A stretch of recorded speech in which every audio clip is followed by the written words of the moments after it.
السلام عليكم ورحمة الله وبركاته. إن الحمد لله والصلاة والسلام على رسول الله وبعد.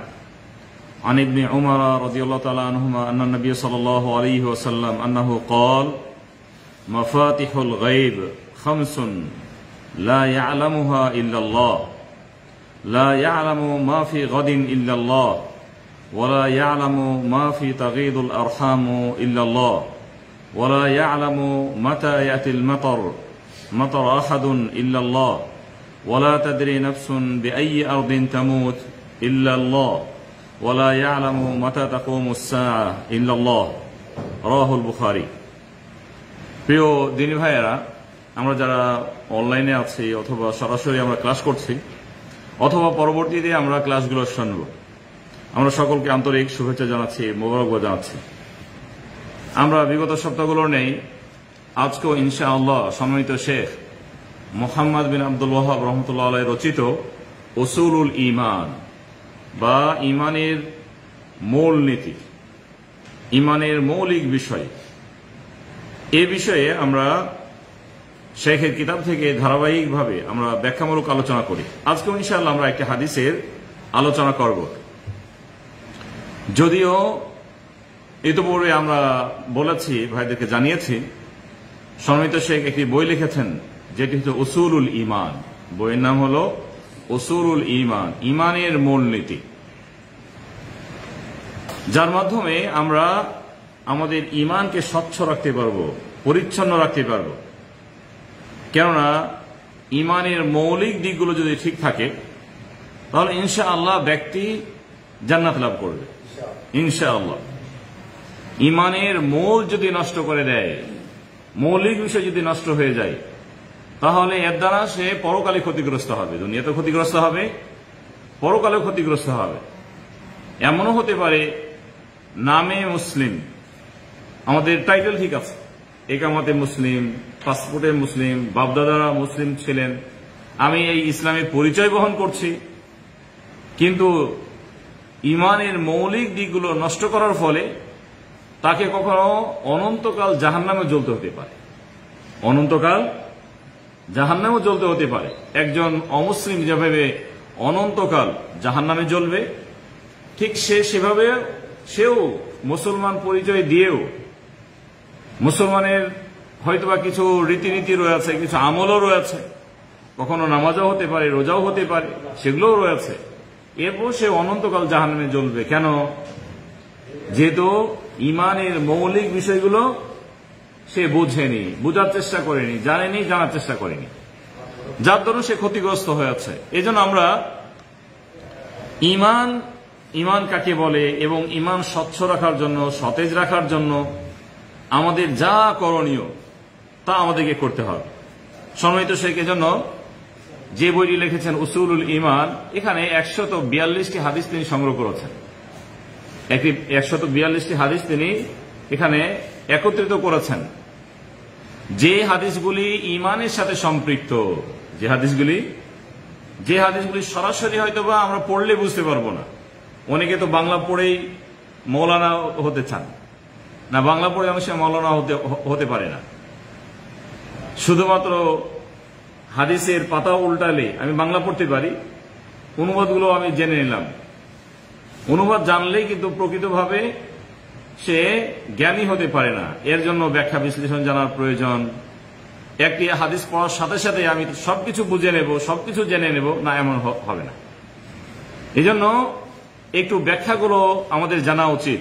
এ বইয়ের যথেষ্ট ব্যাখ্যা হয়েছে, আরবিতে শেখের লেখা, এখানে এটিও একটি ব্যাখ্যা, এটি একটা আরবিতে ব্যাখ্যা। যদি হাদিসগুলো 142টি হাদিস, আমরা অল্প কিছু পাবো, কিন্তু সম্মানিত শেখ এখানে সালেহ বিন ফৌজান তিনি এই ব্যাখ্যা করেছেন। এ ধরনের বিজ্ঞ যে শেখগুলো রয়েছেন এদেশের, বিশেষ করে আরবের বড় বড় শেখ, তারা এই কিতাবের উপর তাদের লম্বা করে ক্লাস রয়েছে, অডিও রয়েছে, ভিডিও রয়েছে, লেখনী রয়েছে। কেন?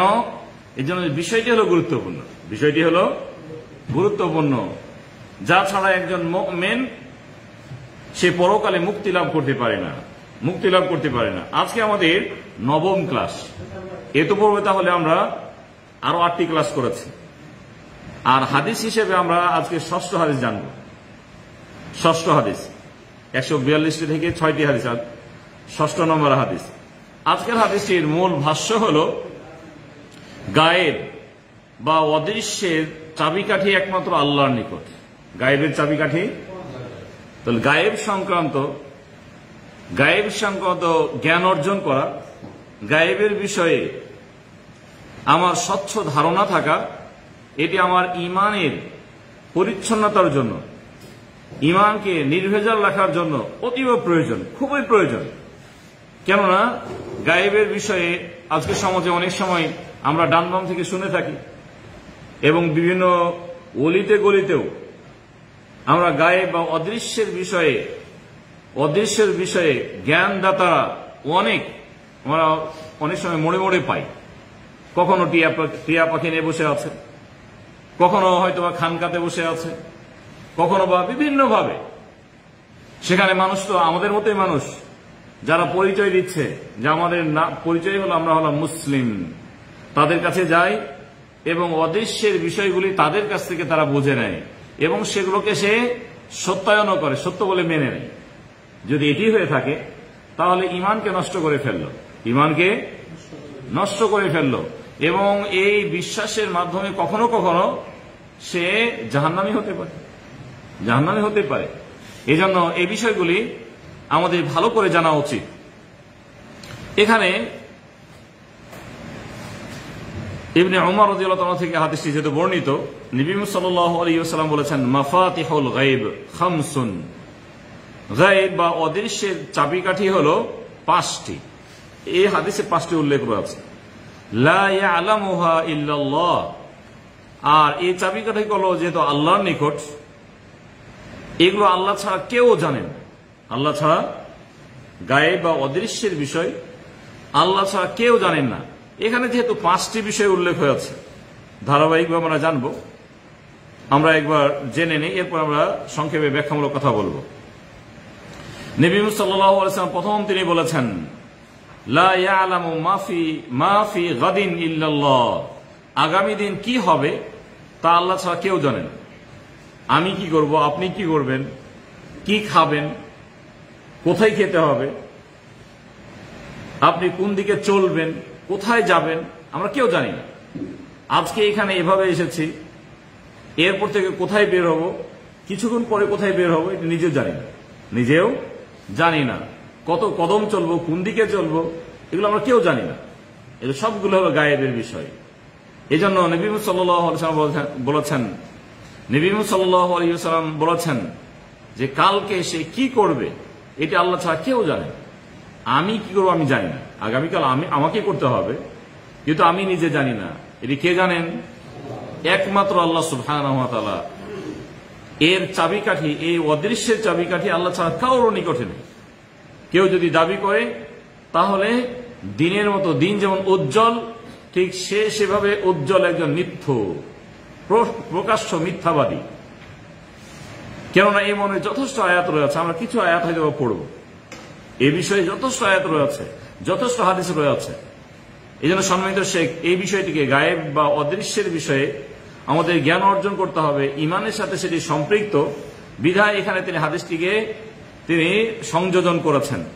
দ্বিতীয় হলো ওয়ালা ইয়ালামু মা ফি তাগীদুল আরহাম ইল্লাল্লাহ, দ্বিতীয় হলো মাতৃগর্ভে কি আছে আল্লাহ ছাড়া কেউ জানে না। মায়ের পেটে কি আছে কেউ জানে না। আমাদের ইনশাআল্লাহ ব্যাখ্যা হবে, আমরা ধারাবাহিকভাবে ব্যাখ্যা করব 5টি বিষয়। তৃতীয় নম্বর হলো ওয়ালা ইয়ালামু মাতা ইয়াতিল মাতারু আহাদুন ইল্লাল্লাহ, বৃষ্টি কখন হবে, বৃষ্টি কখন আসবে এটি আল্লাহ ছাড়া কেউ জানে না। কখন মেঘমালা বৃষ্টি দেবে এটি আল্লাহ ছাড়া কেউ জানেন না। চতুর্থ হলো ওয়ালা তাদরি নাফসুন বিআইয়ি আরদিন তামুত ইল্লাল্লাহ, মানুষ কোথায় মারা যাবে, কোন স্থানে মারা যাবে আল্লাহ ছাড়া কেউ জানেন না। আমি তো আছি এখানে, আমার বাড়ি হয়তো বা ঠাকুরগাঁও বা দিনাজপুরে, আমাকে কোথায় মৃত্যুবরণ করতে হবে, আমি কোথায় মারা যাব, কোথায় আমার কাফন দাফন হবে, এটি আল্লাহ ছাড়া কেউ জানেন না। ওয়ালা ইয়ালামু মাতা তাকুমুস সাআহ, কিয়ামত কখন হবে এটি আল্লাহ ছাড়া কেউ জানেন না। এই 5টি বিষয়। প্রথমে তাহলে আমরা আলোচনা করব এখানে উল্লেখ হয়েছে 5টি বিষয়। হাদিসের মূল ভাষ্য তো আমরা বুঝতে পেরেছি, হাদিসে কি বিষয়ে আলোচনা হয়েছে। আমরা এই হাদিসে স্পষ্ট বুঝতে পেরেছি, প্রথম দিক হলো এখানে আল্লাহর একটি বড় গুণ এসেছে, বড় গুণ বর্ণিত হয়েছে। কি সেটি? গায়েবের ইলম, অদৃশ্যের ইলম একমাত্র আল্লাহর নিকট। এবং এখানে 5টি বিষয় সম্পর্কে নবী সাল্লাল্লাহু আলাইহি ওয়াসাল্লাম আমাদেরকে দিক নির্দেশনা দিয়েছেন যে 5টি বিষয়ের জ্ঞান আল্লাহ ছাড়া কারোর নিকট নাই। তাহলে কি আর অন্যান্য যে গায়েবের বিষয়গুলো রয়েছে 5টি ছাড়া, এগুলো কেউ জানেন? এগুলো জানেন না, এগুলো জানেন না। কেননা হাদিসে যেভাবে আমরা পেয়েছি 5টি বিষয়ের জ্ঞান, যদি আমরা আয়াত পড়ি তাহলে এই ধরনের অনেক আয়াত পাবো। সূরা আনআমের 59 নম্বর আয়াত, আল্লাহ তাআলা বলেছেন ওয়া ইনদাহু মাফাতিহুল গায়ব লা ইয়ালামুহা ইল্লা হু। গায়েবের চাবিকাঠি একমাত্র আল্লাহর নিকট, আল্লাহ ছাড়া কেউ জানেন না। ওয়া ইয়ালামু মা ফিল বাররি ওয়াল বাহর, জলে এবং স্থলে যা কিছু রয়েছে তার জ্ঞান একমাত্র আল্লাহর নিকট। যা কিছু রয়েছে, কিভাবে নড়াচড়া করে, কিভাবে খায়, কিভাবে চলাফেরা করে, কি তাদের অবস্থা, কোথায় কি অবস্থা, আমরা তো বাহ্যিক দেখি, বাহ্যিক দেখি, যা সামনে আসে তা দেখি, সবকিছু তো আমরা দেখি না, সবকিছু আমরা জানি না। উপরে যা রয়েছে, মাটির নিচে যা রয়েছে আমরা তা দেখি না। আল্লাহ সুবহানাহু ওয়া তাআলা তাহলে জলে এবং স্থলে, পানিতে আমরা হয়তো কয়েকটি মাছ দেখি, সেখানে আরো কত ধরনের পোকা রয়েছে। কয়েকদিন আগে ফেসবুক তো এখন অনেক কিছুই দেয়, কয়েকদিন আগে ওই ফুলে প্রজাপতি বসে, মানে এই ধরনের অনেক ধরনের পোকা আছে যেগুলো কাছাকাছি থাকে, এগুলোর কিছুটা ছবি দিয়েছিল। এক পৃষ্ঠা, ওখান থেকে হয়তো বা 100-150 প্রকার, শুধু ছোট ছোট মানে পোকাগুলো, মানে এক কাছাকাছি। এ ধরনের যদি শুধু এক জাতীয় হয় তো কত ধরনের কি রয়েছে আমরা তো জানি না। তাহলে এর চাবিকাঠি একমাত্র আল্লাহর নিকট, আল্লাহ ছাড়া কেউ জানেন না, আল্লাহ ছাড়া কেউ জানেন না। এই জন্য ওলামাগণ এ হাদিসের ব্যাখ্যা করতে যে বলেছেন যে এ হাদিসে ইলমের বা এ হাদিসে ইমানের মৌলিক বিষয় আলোচনা হয়েছে। এটি মূল বিষয়, কিন্তু গায়েবের যে বিষয়, কেননা এর মাধ্যমে আমাদের আকীদার সংশোধন হয়, আমাদের বিশ্বাসের দৃঢ়তা হয়, এবং আল্লাহ সুবহানাহু ওয়া তাআলা এই বিষয়টি একমাত্র তার জন্য তিনি বাজেট রেখে দিয়েছেন। কেউ জানবে না, কেউ না। কেউ যখন জানে না, তাহলে আপনি বলতে পারেন না তাহলে ফেরেশতারা তো জানে। ফেরেশতারা জানে, আল্লাহ তাআলা সব সেক্টরে কিন্তু ফেরেশতা নিয়োগ দিয়েছেন। মাতৃগর্ভে ওই শুধু বিন্দু শুক্রকীট যখন গেছে, সেখানে আল্লাহ তাআলা ফেরেশতা নিয়োগ দিয়েছেন। আল্লাহু আকবার। বৃষ্টি আসবে, তার জন্য ফেরেশতা নিয়োগ দিয়েছেন। মানুষ মারা যাবে, যে জান কবজ করবে তিনি নিয়োগ দিয়েছেন। আল্লাহর আরশ ধারণকারী সেখানে নিয়োগ দিয়েছেন। সবার আলাদা আলাদা দায়িত্ব রয়েছে, আলাদা আলাদা দায়িত্ব রয়েছে। তাহলে যার দায়িত্ব হলো বৃষ্টি বর্ষণ করা, তিনি কি তাহলে বৃষ্টির সব খবর জানেন? কোথায় বৃষ্টি দিতে হবে, কত পরিমাপে দিতে হবে, কখন দিতে হবে, তিনি জানেন? তিনি জানেন না, তিনি জানেন না। মালাকুল মউত জান কবজ করে, আমার জান আপনার জান কখন কবজ করবে, কখন হবে, এটি কি তিনি জানেন? তিনি জানেন না, তিনি জানেন না। অথচ দায়িত্ব আল্লাহ সুবহানাহু ওয়া তাআলা দিয়ে রেখেছেন। যখন সময় আসবে, যখন আল্লাহ তাআলা তাকে জানাতে চান, তখনই সে জানতে পারবে, তখনই জানতে পারবে। এই বিষয়গুলো আমাদের ইনশাআল্লাহ আলোচনা হবে। এই জন্য সহিহ মুসলিমে হাদিস বর্ণিত হয়েছে, কেননা যখন ইলমের গায়েবের ইলম কেউ জানে না, তাহলে আল্লাহর নৈকট্য লাভকারী যে ফেরেশতা মণ্ডলী রয়েছে তারা জানেন না, এবং আল্লাহর যে বিশেষ বান্দারা রয়েছেন নবী এবং রাসূলগণ তারা জানেন না। নাকি আমাদের নবী জানেন? শেষ নবী, আমাদের শেষ নবী জানেন, অন্য নবী না জানলেও বিশ্ব নবী জানেন।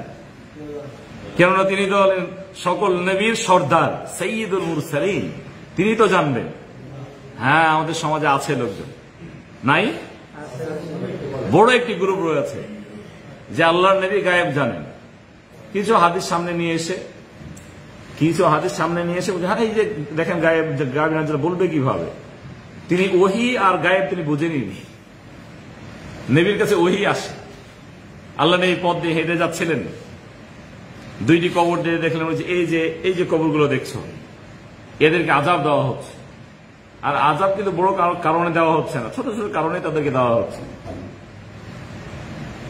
ছোট কারণে দেওয়া হচ্ছে।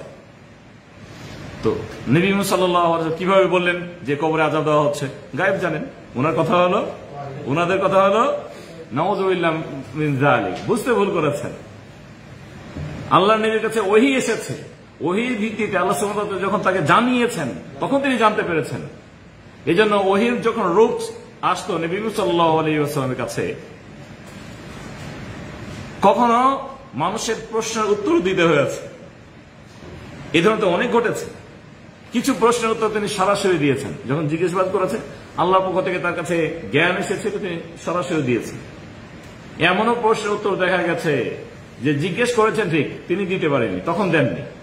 যখন আল্লাহ তাআলা জানিয়েছেন তারপরে দিয়েছেন। এমন নয় যে নবী বলে তিনি সব জানেন, সবকিছু উত্তর দেবেন, না, সেটি নয়। বরং আল্লাহ সুবহানাহু ওয়া তাআলা তাহলে নবীকেও এই গায়েবের ইলম দান করেননি, কোন নবী রাসূলকেও তিনি দান করেননি, একমাত্র তার জন্য তিনি নির্ধারণ করে রেখেছেন।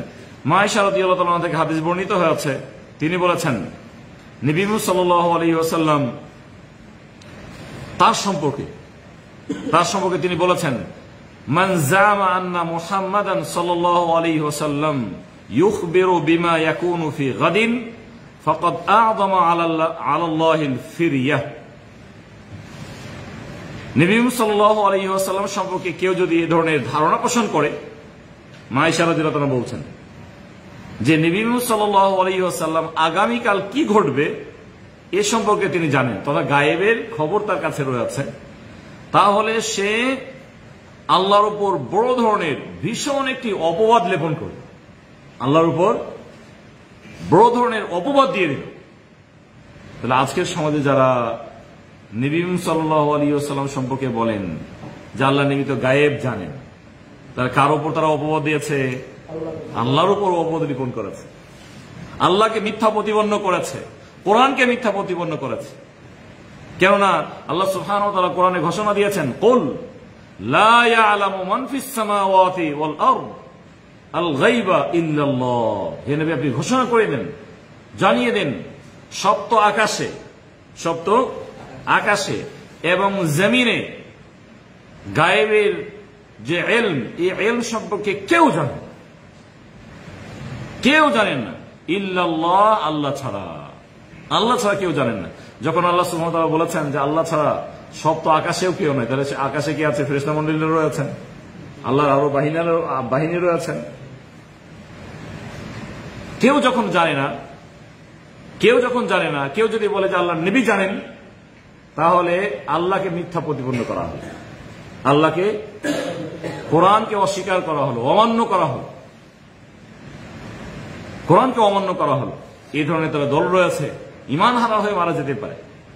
কেউ যদি এই বিশ্বাস রাখে যে না, অন্তত গায়েবের বিষয়টি আল্লাহর নবী জানেন, অথবা আমাদের বড় উনি যাকে তার সম্বোধন করেন, অথবা বাবার কাতারে নিয়ে এসেছেন, উনি অন্তত জানেন, নাউযুবিল্লাহ মিন যালিক, ঈমান নষ্ট করে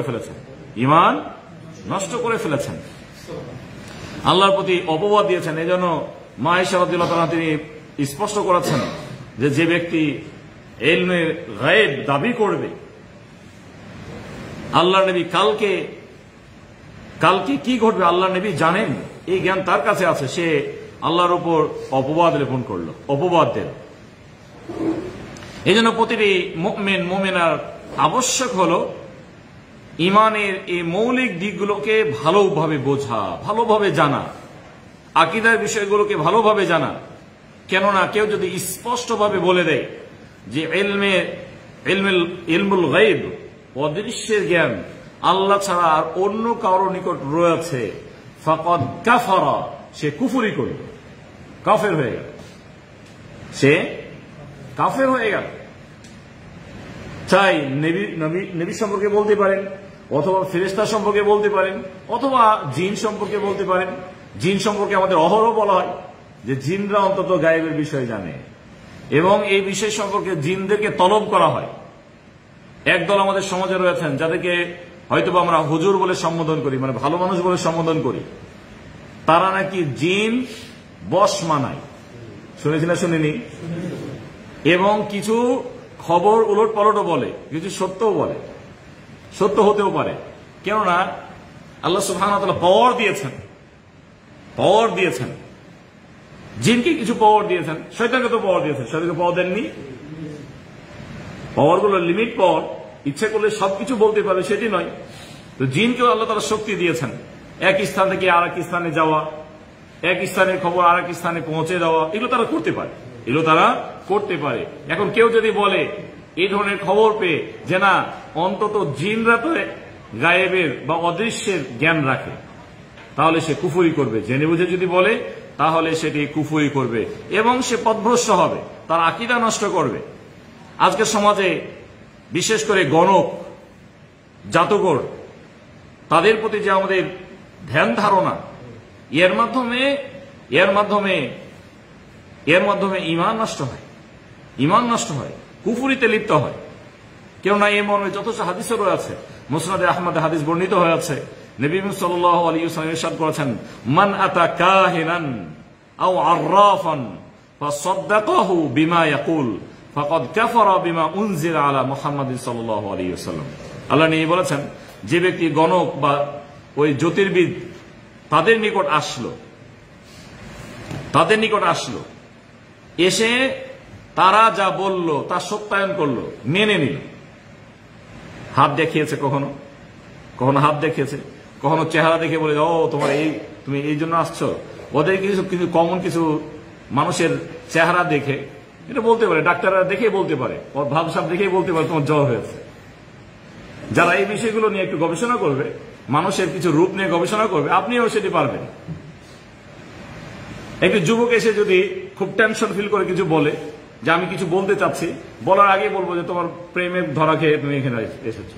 সহজ কথা এটি কমন কথা, এটি কমন বিষয়। কিন্তু যুবক কোনো কিছু দেখা যাচ্ছে না শারীরিক ভাবে, কিন্তু খুব টেনশন ফিল করতেছে, মনে হয় যে এখনই মানে বলে তার কাছে স্বস্তির কিছু পাবে, তার কাছে কিছু পেয়ে যাবে, এখনই সে এই অবস্থা থেকে তার আগের অবস্থাতে ফিরে আসতে পারবে।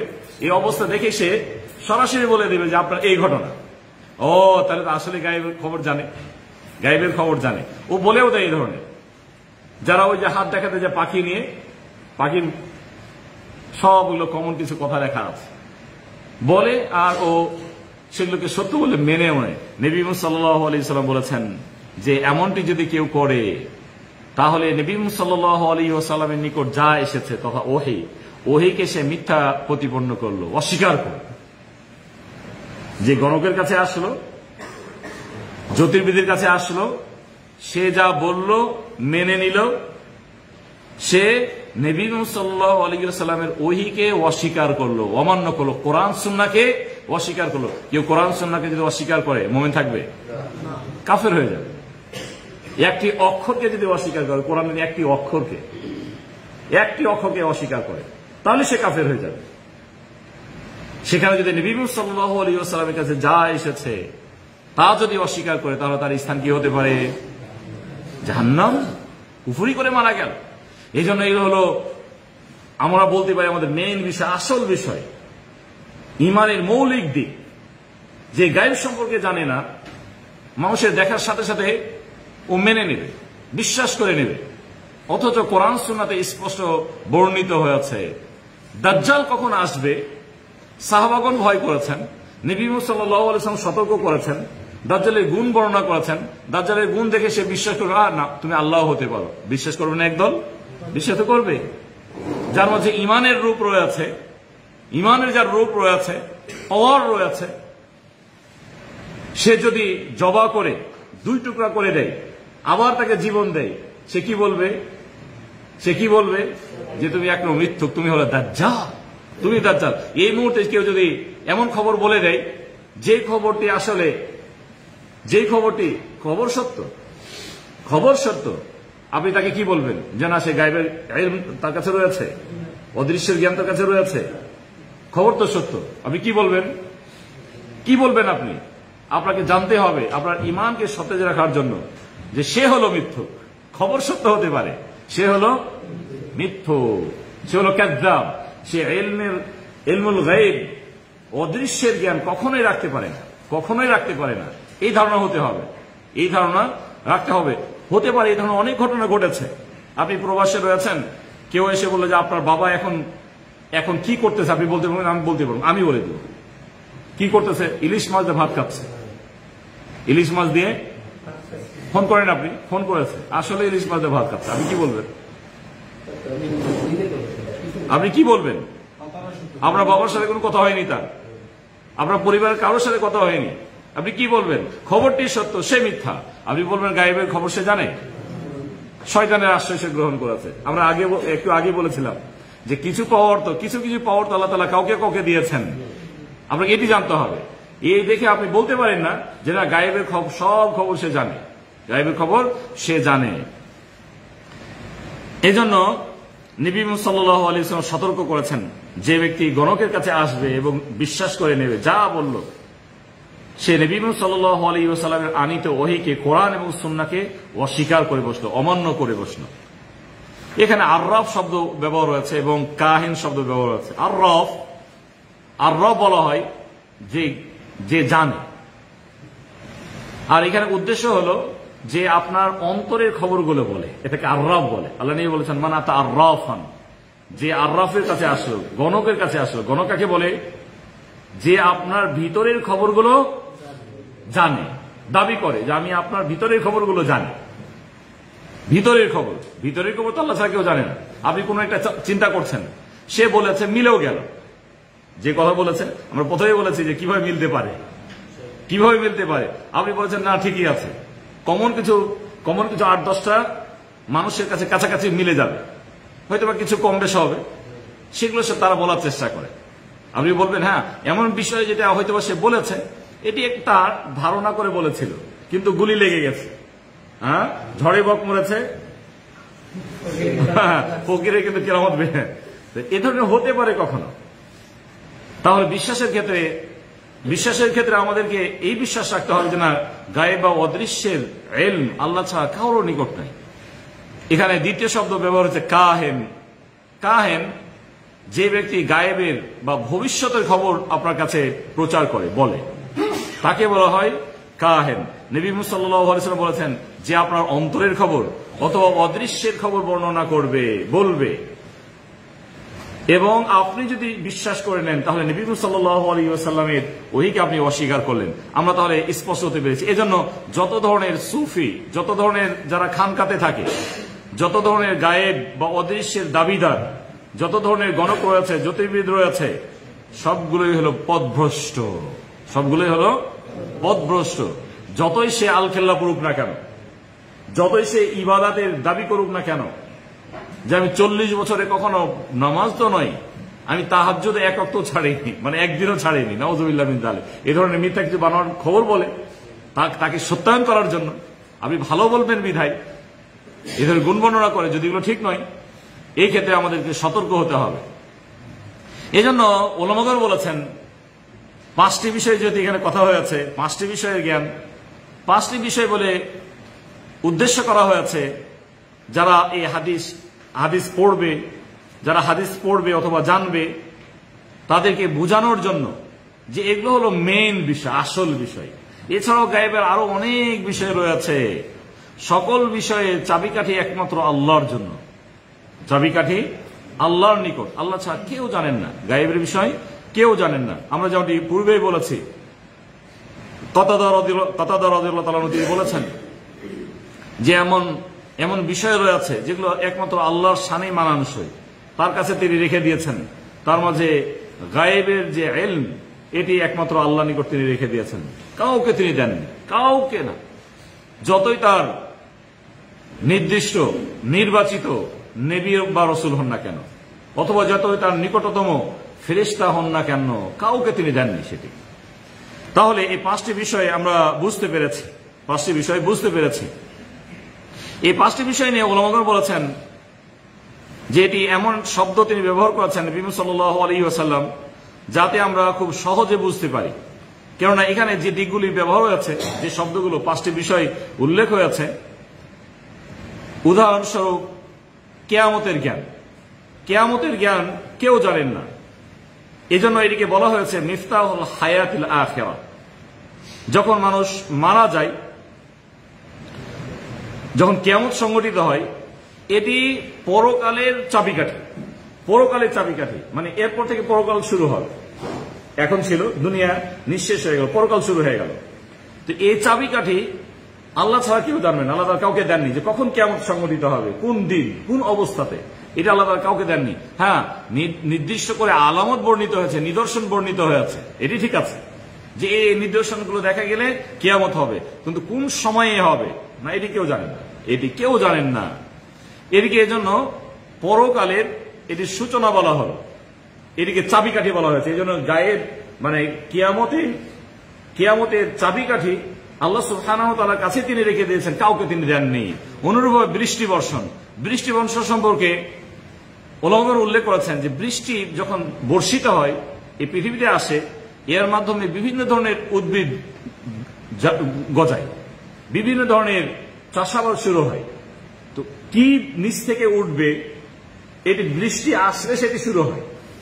এই যে চাবিকাঠি, এর সূচনাটা, যেহেতু বৃষ্টি আসার পর অনেক কিছু শুরু হয়, অনেক কিছু আসে, এই আশাটাই এটিকে চাবিকাঠি বলা হয়েছে। এই চাবিকাঠি আল্লাহ সুবহানাহু ওয়া তাআলা কাউকে দেননি।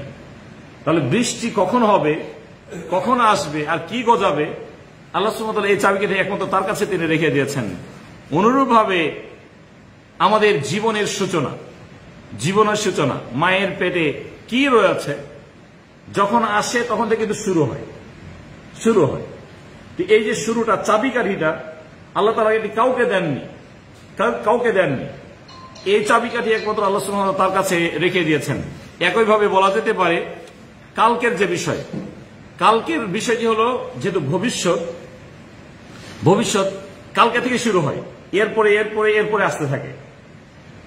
এমন শব্দ নবী সাল্লাল্লাহু আলাইহি ওয়াসাল্লাম উচ্চারণ করেছেন, উলামারা উল্লেখ করেছেন, যেহেতু ভবিষ্যৎটা আপনার মানে কালকে থেকে আপনি শুরু করছেন, কাজ শুরু করবেন ভবিষ্যতে, কালকে থেকে যদি আপনাকে উল্লেখ করা হয় যে কালকের খবর জানেন না, তাহলে কি পরশুর খবর আপনি জানবেন?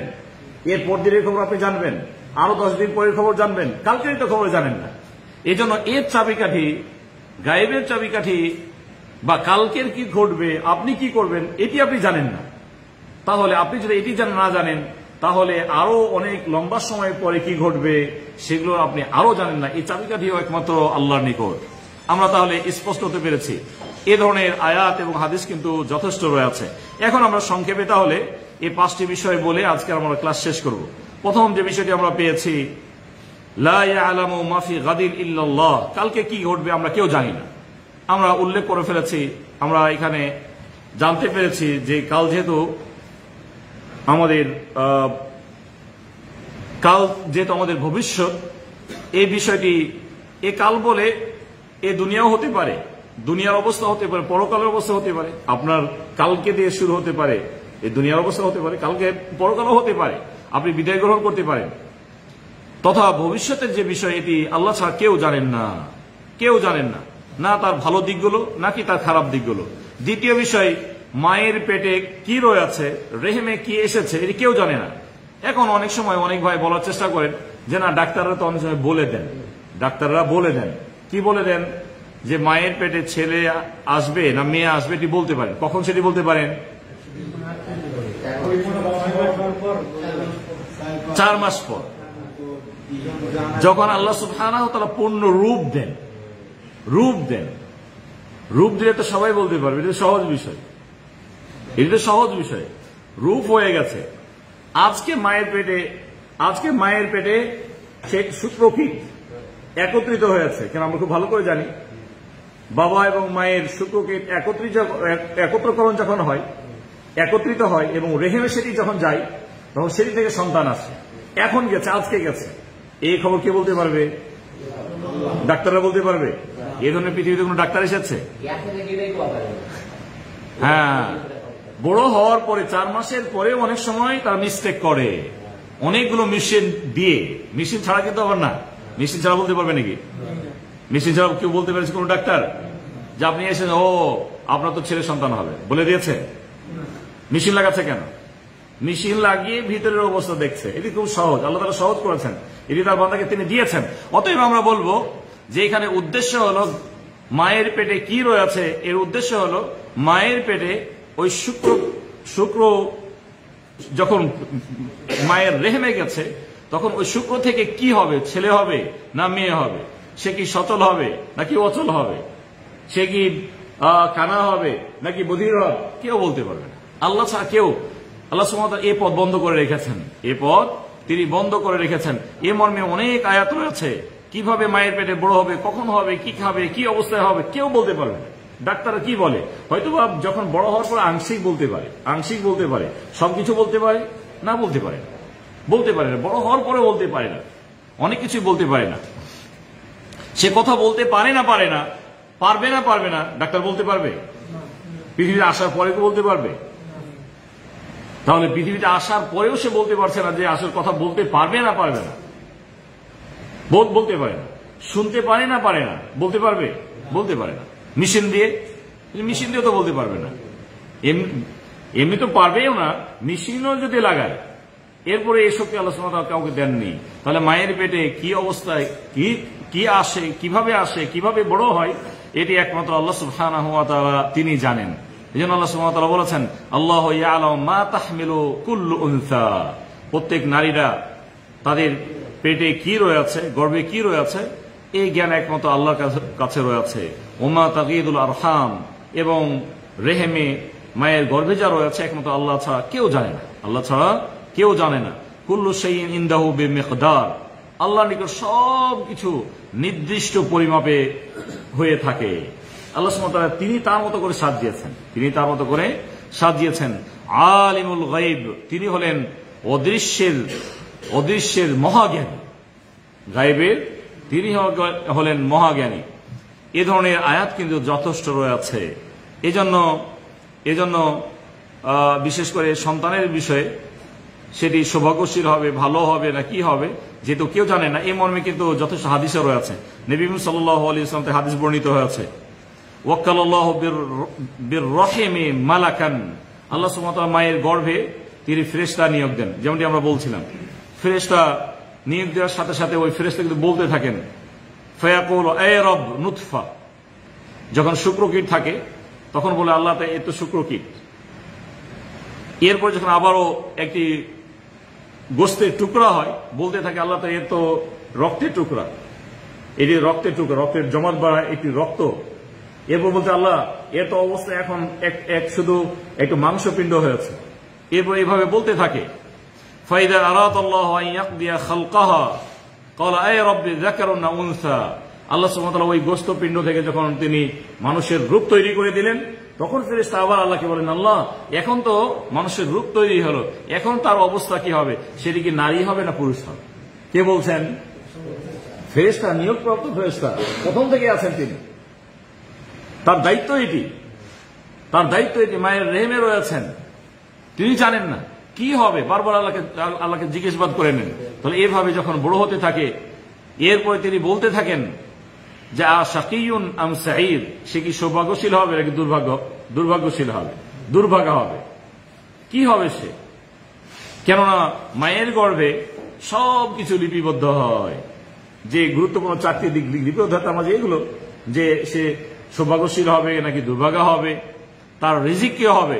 আল্লাহকে আবারও বলতে থাকেন, ফামার রিজক, আল্লাহ এ দুনিয়াতে সে কতটুকু রিজিক পাবে, কি অর্জন করবে, কি উপার্জন করবে, কতটুকু করবে, সেগুলো আল্লাহ সুবহানাহু ওয়া তাআলা সেখানে ফেরেশতার মাধ্যমে লিপিবদ্ধ করেন।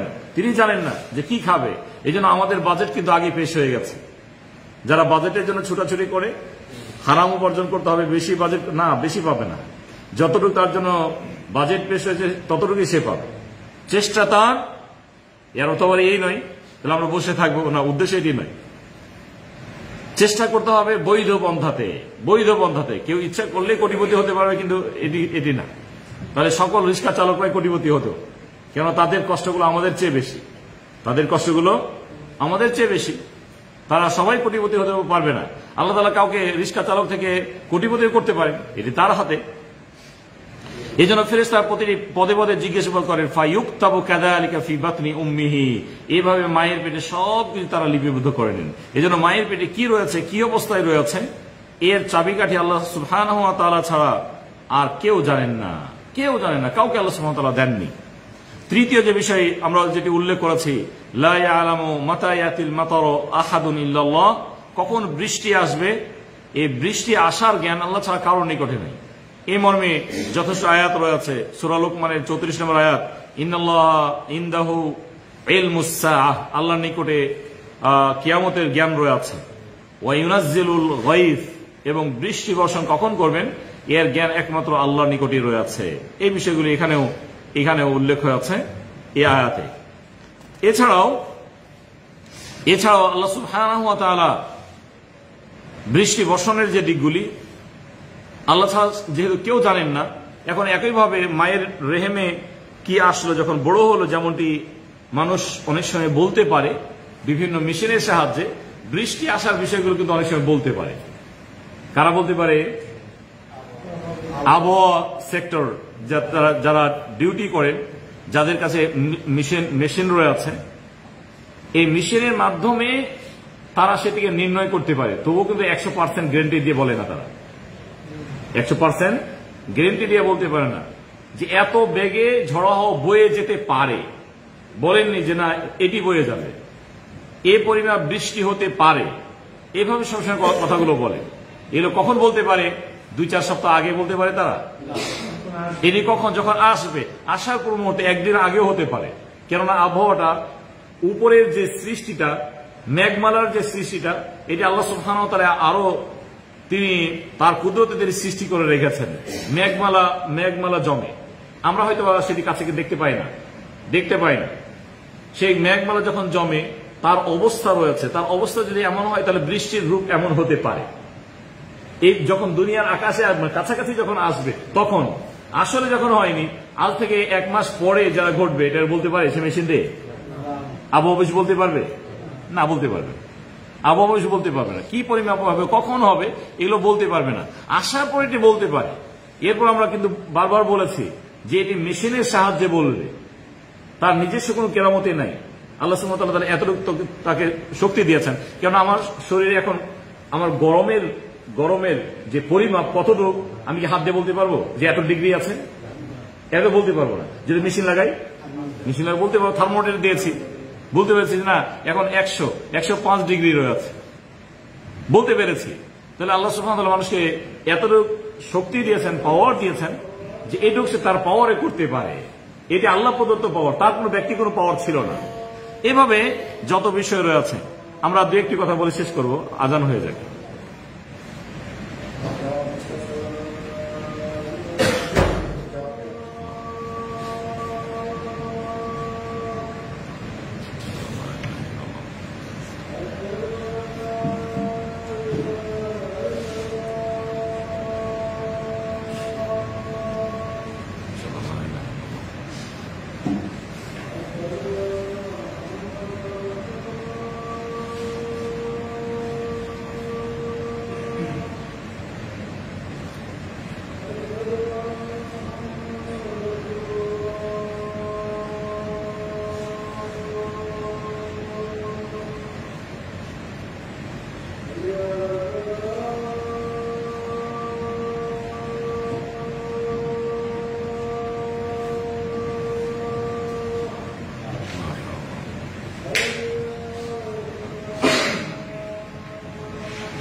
সম্মানিত ভাইয়েরা, আর দুটি পয়েন্ট আমাদের রয়েছে। চতুর্থ তাহলে হলো আমরা কোথায় মারা যাব। ওয়ালা তাদরি নাফসুন বিআইয়ি আরদিন তামুত ইল্লাল্লাহ। মানুষ কোথায় মারা যাবে এটি আল্লাহ ছাড়া কেউ জানেন না, কেউ জানেন না। আল্লাহ সুবহানাহু ওয়া তাআলা এই জ্ঞান কাউকে তিনি দেননি। তার স্বদেশে সে মারা যাবে, আমরা প্রবাসে রয়েছে নাকি আমরা প্রবাসে মারা যাব, প্রবাসে কোথায় মারা যাব, কি অবস্থায় আমরা মারা যাব, অথবা তার কত বছর বয়সে সে মারা যাবে, এটি আর কি বিষয়। এই বিষয়টি একমাত্র আল্লাহর নিকটে রয়েছে। আল্লাহ সুবহানাহু ওয়া তাআলা সূরা ফাতিরের 11 নম্বর আয়াতে আলোচনা করেছেন, ওয়ামা ইউআম্মারু মিন মুআম্মারিন ওয়ালা ইয়ানকুসু মিন উমরিহি ইল্লা ফি কিতাব। কোন দীর্ঘায়ু ব্যক্তির আয়ু বৃদ্ধি করা হয় না এবং কমিয়েও দেওয়া হয় না, কিন্তু যা কিতাবে লিপিবদ্ধ। আর এই কিতাব একমাত্র আল্লাহর নিকট। কিতাব হলো আল্লাহ সুবহানাহু ওয়া তাআলা সেটি নির্ধারণ করে দিয়েছেন কত বছর সে বাঁচবে, কিভাবে, কোথায় সে মারা যাবে, কি অবস্থায় মারা যাবে, রোড অ্যাক্সিডেন্টে মারা যাবে নাকি পরস্পর দুইজনে ঝগড়া করতে যে মারা যাবে, এমন হতে পারে, হচ্ছে। কি অবস্থায় মারা যাবে এটি আল্লাহ ছাড়া কেউ জানে না, আল্লাহ ছাড়া কেউ জানে না। পঞ্চম যে বিষয়টি আমরা জেনেছি, ওয়ালা ইয়ালামু মা তাকুমুস সাআ ইল্লাল্লাহ। কিয়ামত কখন হবে, কিয়ামতের বিষয়টি নবী সাল্লাল্লাহু আলাইহি ওয়াসাল্লামের কাছে সাহাবাগণ বিভিন্ন সময় জিজ্ঞাসাবাদ করেছেন এবং কাফেরও জিজ্ঞাসাবাদ করেছে। ইয়াসআলুনাকা আনিস সাআহ, আল্লাহ তাআলা তার নবীকে জানিয়েছেন তারা কিন্তু আপনাকে কিয়ামতের প্রশ্ন করবে। আপনি কিয়ামতের কথা বলেন, কিয়ামতের তারা প্রশ্ন করবে। আইয়ানা মুরসাহা, আপনি বলে দেন কিয়ামত কখন হবে, আপনি কিয়ামতের কথা বলেন তো কিয়ামত বলে দেন আপনি কখন কিয়ামত হবে। আল্লাহ সুবহানাহু ওয়া তাআলা তাকে শিক্ষা দিয়েছেন, কুল ইন্নামা ইলমুহা ইনদা রাব্বি। আপনি তাদের এই প্রশ্নের উত্তরে আপনি বলে দেবেন যে এর জ্ঞান একমাত্র আল্লাহর নিকটে রয়েছে। কিয়ামতের জ্ঞান আল্লাহর নিকটে রয়েছে, আল্লাহ ছাড়া কারোর নিকটে নাই। যেটি সূরা আরাফের 187 নম্বর আয়াত, একই ধরনের আয়াত সূরা আহজাবে রয়েছে 63 নম্বর আয়াত, ইয়াসআলুনাকা আনিস সাআহ কুল ইন্নামা ইলমুহা ইনদাল্লাহ। এখানে উল্লেখ হয়েছে যে এটি আল্লাহর নিকটে রয়েছে। এই ধরনের আয়াত কিন্তু অনেক। কিয়ামতের বিষয়ে নবী সাল্লাল্লাহু আলাইহি ওয়াসাল্লামের কাছে জিজ্ঞাসাবাদ করা হলে সাহাবীরাও জিজ্ঞাসাবাদ করেছেন, ইয়া রাসূলুল্লাহ কিয়ামত কখন হবে। নবী সাল্লাল্লাহু আলাইহি ওয়াসাল্লাম আবারও প্রশ্ন করেছেন, আরে কিয়ামতের জন্য প্রস্তুতি কি গ্রহণ করেছে বলো, কিয়ামত কখন হবে। তুমি এটি জিজ্ঞেস করার আগে তুমি কিয়ামতের জন্য তোমার মারা যাওয়ার জন্য, মৃত্যুর জন্য তুমি প্রস্তুতি কি গ্রহণ করেছে এটি বলো, তুমি প্রস্তুতি গ্রহণ করো। এটি শুধুমাত্র একমাত্র আল্লাহর নিকটে রয়েছে, এই জ্ঞান একমাত্র আল্লাহর নিকটে রয়েছে।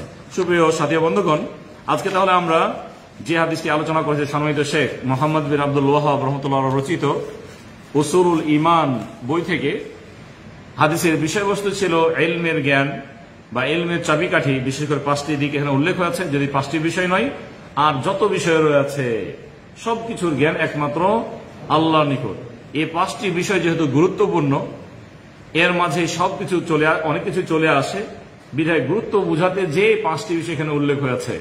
এছাড়াও যদি বলা হয় যে সংখ্যার দিকে, আল্লাহ তাআলা কতগুলো মানুষ সৃষ্টি করেছেন, এর জ্ঞান কার কাছে আছে, তাহলে এর জ্ঞান কি অন্য কারোর নিকটে আছে না, যদি এখানে উল্লেখ হয়নি। এই ধরনের আর যত বিষয়গুলো আপনি সাথে নিয়ে আসবেন গায়েব সংক্রান্ত, সবকিছুর জ্ঞান একমাত্র আল্লাহর কাছে রয়েছে। আমরা আল্লাহর কাছে দোয়া করি আল্লাহ সুবহানাহু ওয়া তাআলা আমাদের ঈমানকে আরো মজবুত করার তৌফিক দান করুন, ঈমানে যে ত্রুটিগুলো রয়েছে সেগুলো আমাদের দূর করার তৌফিক দান করুন। ওয়া সাল্লাল্লাহু তাআলা আলা নবিয়িনা মুহাম্মদ ওয়া আলা আলিহি ওয়া সাহবিহি ওয়া সাল্লাম। আসসালামু আলাইকুম ওয়া রাহমাতুল্লাহি ওয়া বারাকাতুহু।